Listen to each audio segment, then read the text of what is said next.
Assalamualaikum warahmatullahi wabarakatuh.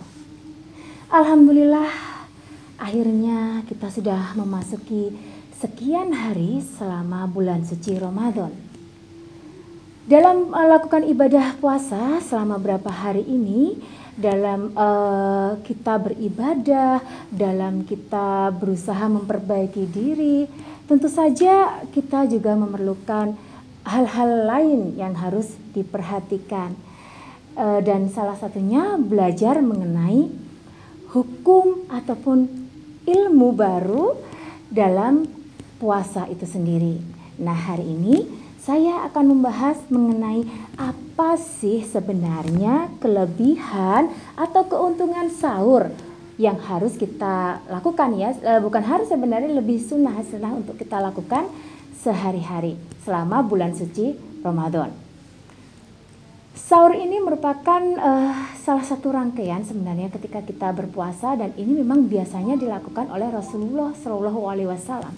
Jadi Rasul itu selalu melakukan sahur, tidak meninggalkan sahur. Nah,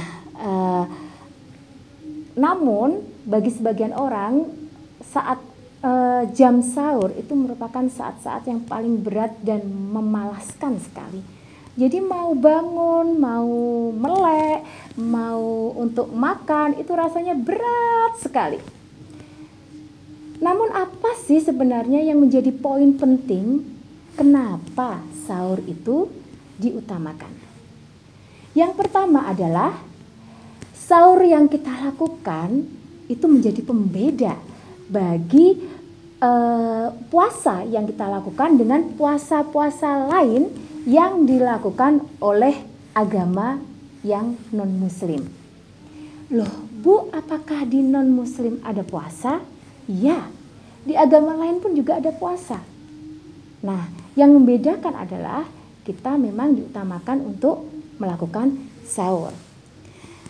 Dari Amr bin As, Rasulullah SAW bersabda, pembeda antara puasanya kita dengan puasanya Alkitab adalah terletak pada sahur. Hadis riwayat Muslim. Nah, keuntungan sahur yang kedua adalah kita bisa mendapatkan berkah dari sahur yang kita lakukan.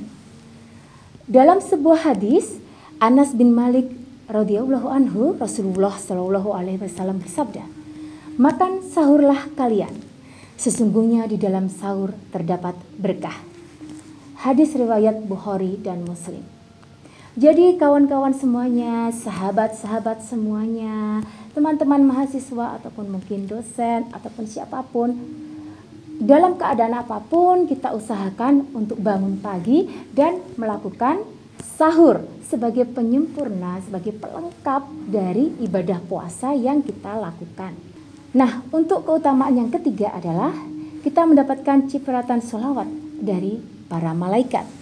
Diriwayatkan dari Abu Sa'id Al-Khudri radhiyallahu anhu, Rasulullah SAW bersabda, sahur itu makanan yang berkah, maka dari itu janganlah kalian meninggalkannya. Jadi kawan-kawan semuanya, dengan bersahur ini para malaikat dan Allah akan bersolawat kepada kita, para manusia yang melakukan ibadah puasa selama bulan suci Ramadan dan melakukan sahur di awal memulai ibadah puasa. Keutamaan yang keempat, nah kalau ini lebih kepada yang sifatnya itu sains ya, atau memang sifatnya adalah bukan sesuatu yang berbau agama, tapi sifatnya adalah untuk menjaga stamina dan kesehatan kita. Bagi mereka yang tidak melakukan sahur, biasanya nih ya, ketika sudah pagi atau siang itu mereka akan lemes badannya, sudah tidak berdaya apa-apa, padahal mungkin saja aktivitas harus dilakukan sampai malam hari atau mungkin sampai menjelang maghrib gitu loh. Jadi misal ini mahasiswa kan ada yang kuliah sampai jam 5 atau mungkin ada kuliah sampai jam 5 lebih. Sementara mungkin dia tidak melakukan makan sahur ketika paginya. Jadinya ketika mengikuti aktivitas perkuliahan atau mungkin ketika dia bekerja sambilan di luar, akhirnya merasa lemas, kehabisan energi atau tenaga. karena tidak makan sahur itu tadi.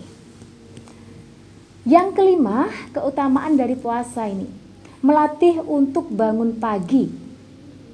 Nah, ini biasanya mereka yang suka bergadang ini susah sekali bangun pagi. Apalagi kalau di mahasiswa kan ada yang hobinya adalah mengerjakan tugas dengan sistem kebut semalam gitu kan. Jadi semalaman tidak tidur. Dari kemarin tidak dikerjakan tugasnya gitu kan. Ketika deadline-nya besok langsung malam ini nggak tiduran dikerjakan sampai subuh seperti itu. Sampai lupa nggak sahur karena sudah bablas sampai subuh kan seperti itu. Jadi sebenarnya salah satu keutamaan dari sahur ini melatih teman-teman, melatih kita semua. Ayo yuk belajar bangun pagi. Ayo yuk kita itu belajar sebelum subuh bangun gitu. Jadi mungkin nanti setelah Ramadan, setelah kita terbiasa bangun pagi atau bangun lebih awal, siapa tahu gitu kan tergugah bangun tidur terus mau sholat tahajud seperti itu. Ya, itulah tadi rangkaian keutamaan sahur. Kenapa kita istilahnya disunahkan, istilahnya diutamakan, dianjurkan untuk melakukan sahur. Semoga saja rangkaian tadi yang saya bicarakan, yang saya sampaikan bisa memberikan manfaat untuk teman-teman semuanya. Akhir kata, Assalamualaikum warahmatullahi wabarakatuh.